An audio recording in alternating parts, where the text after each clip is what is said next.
সাম্প্রতিক সময়ে মুক্তিযুদ্ধ সম্পর্কে বাজে কথা, কটূক্তি, মুক্তিযুদ্ধের ইতিহাস বিকৃতি করা বিষয়ে যে দুজন ব্যক্তি সবথেকে বেশি সমালোচিত এবং গালিগালাজ খাচ্ছেন তাদের একজন এবি পার্টির সাধারণ সম্পাদক ব্যারিস্টার ফুয়াদ।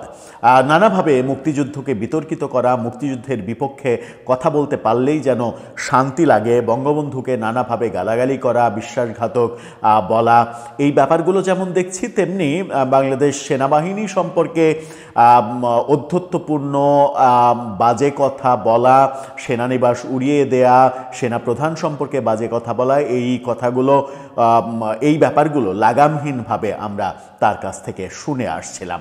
সেই আলোচিত সমালোচিত ব্যারিস্টার ফুয়াদ তিনি এবার নিজের এলাকাতে শারীরিকভাবে লাঞ্ছিত হলেন। তার বিরুদ্ধে তার সামনেই তাকে ধাক্কাধাক্কি যেমন করা হলো, তেমনি তার সামনে স্লোগান ধরা হলো ভুয়া ভুয়া এবং আরও অনেক বাজে বাজে স্লোগানে তিনি এলাকা ছাড়তে বাধ্য হলেন। এরকম কিছু ভিডিও সামাজিক যোগাযোগ মাধ্যমে আজকে রীতিমতো ভাইরাল হয়ে গেছে।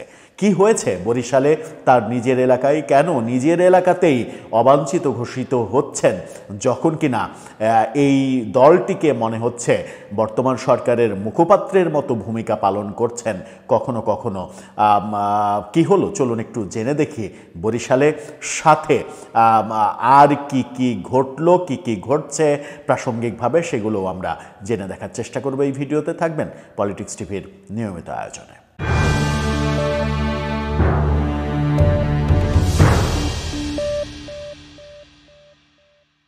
দর্শক, বলছিলাম এবি পার্টির মহাসচিব ব্যারিস্টার ফুয়াদ তিনি নিজ এলাকাতেই লাঞ্ছিত হয়েছেন।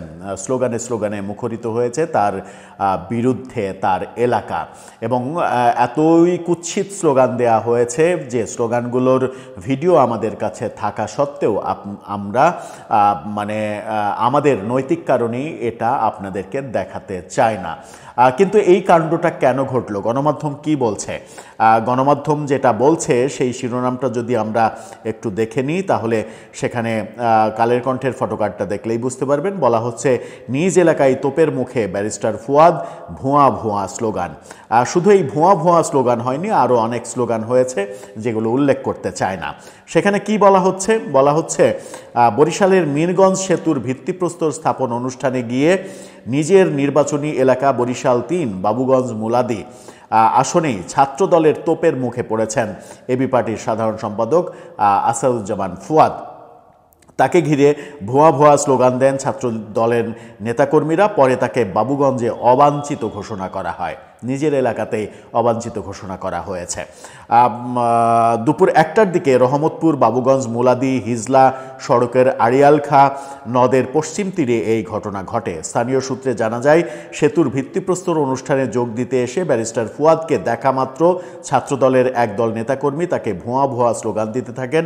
পরিস্থিতি উত্তপ্ত হয়ে উঠলে তিনি দ্রুত সেখান থেকে গাড়িতে উঠে জায়গা ত্যাগ করেন। বাবুগঞ্জ উপজেলা ছাত্রদলের আহ্বায়ক আতিকুর রহমান আল আমিন বলেছেন, ব্যারিস্টার ফুয়াদ গণমাধ্যমে বক্তব্য দিয়েছেন বাবুগঞ্জের সাধারণ মানুষ চাঁদাবাজ এবং মীরগঞ্জ সেতুর চীনা ঠিকাদারি প্রতিষ্ঠানের কাছে চাঁদা দাবি করে। এটা অত্যন্ত অশোভনীয় ও মিথ্যাচার। এর প্রতিবাদে আমরা তাকে ঘিরে স্লোগান দিয়েছি এবং বাবুগঞ্জে তাকে অবাঞ্ছিত ঘোষণা করেছি। এ বিষয়ে আসাদুজ্জামান খানের সঙ্গে গণমাধ্যম যোগাযোগ করলে তাৎক্ষণিকভাবে কোনো সাড়া তার মেলেনি। এই ঘটনা যখন আমরা দেখছি তখন ছাত্রদলের কি ঘটনা হয়েছে, কি অবস্থা হয়েছে, এবং সেখানে পুলিশের গাড়ি ছিল, পুলিশ ছিল, কেউই তাকে উদ্ধার করতে এগিয়ে আসেনি। প্রচণ্ড আক্রমণের শিকার হয়েছেন তিনি। শুধুমাত্র তাকে ধাক্কাধাক্কি করা হয়েছে, শারীরিকভাবে লাঞ্ছিত করা হয়েছে, কিন্তু তিনি আঘাতপ্রাপ্ত হননি। এটুকুই তার জন্য আমার মনে হয় যে সৌভাগ্যের একটা ব্যাপার মনে হয়েছে আজকে। যে ব্যারিস্টার ফুয়াদ প্রচণ্ড প্রতাপশালী প্রতাপশালী তিনি, মানে মিডিয়াতে টেলিভিশন চ্যানেলগুলো, পত্রিকাগুলো মনে হয় যে ফুয়াদকে না ডাকলে যেন তাদের টক শোই হয় না। আরেকজন আছেন, তার নাম উচ্চারণ করতে চায় না, তার নাম উচ্চারণ করে তাকে তারকা খ্যাতি দিতে চায় না।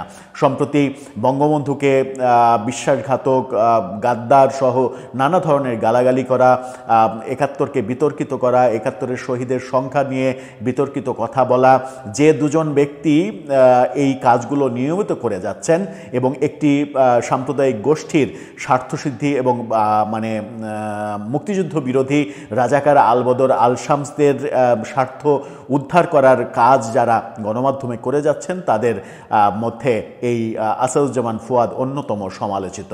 গণমাধ্যমে প্রচণ্ড মানে টকশোতে প্রচণ্ড প্রতাপশালী, তিনি টকশোতে প্রতাপ দেখান, কিন্তু ভোটের মাঠে তার কি অবস্থা সেটা তার এলাকাতেই বোঝা গেল যে ভোট করলে তার কি অবস্থা হবে।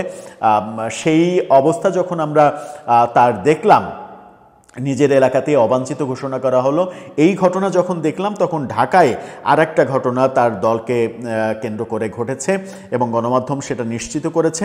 সেটা হচ্ছে যে এনসিপির নেতৃত্বে তার দল, এবি পার্টি এবং রাষ্ট্র সংস্কার আন্দোলন, এই ৩ দল মিলে এনসিপির নেতৃত্বে নতুন জোট হয়েছে। এর আগে কয়েকদিন আগে আমরা দেখেছিলাম যে এনসিপি ৬ দলকে নিয়ে জোট করার চেষ্টা করেছিল, সেই আলোচনা ভেস্তে গিয়েছিল।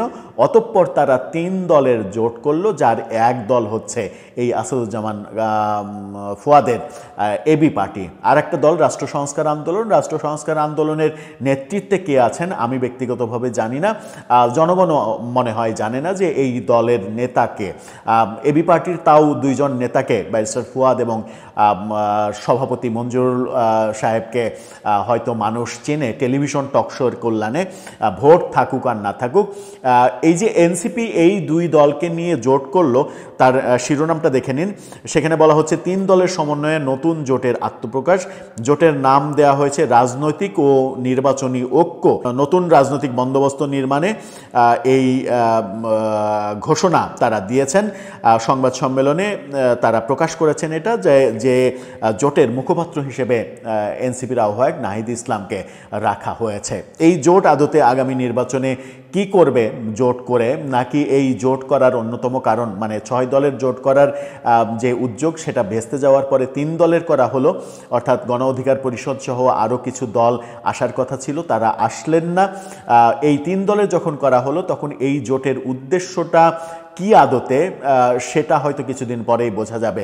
উদ্দেশ্যটা কি এরকম যে ৩ দলের কারোরই, কিংবা এর আগে যে ৬ দল করার চিন্তা ছিল সেই ৬ দলের কারোরই ৩০০ আসনে প্রার্থী দেওয়ার মতো অবস্থা নেই, এই কারণে ভাগাভাগি করে যেন ৩০০ আসনে প্রার্থী অন্তত দেয়া যায়, সেই প্রক্রিয়াটা সম্পন্ন করার জন্য এই জোট কিনা সেটা হয়তো সামনে দেখা যাবে। নাকি একটা জোট করে সেই জোটটা নিয়ে বড় ২ দলের যে জোট বিএনপি এবং জামাতকে কেন্দ্র করে, সেই জোটের কাছে একটু দাম বাড়ানোর চেষ্টা করা, সেটাও আমরা সামনে তফসিল ঘোষণার আগেই হয়তো টের পাবো।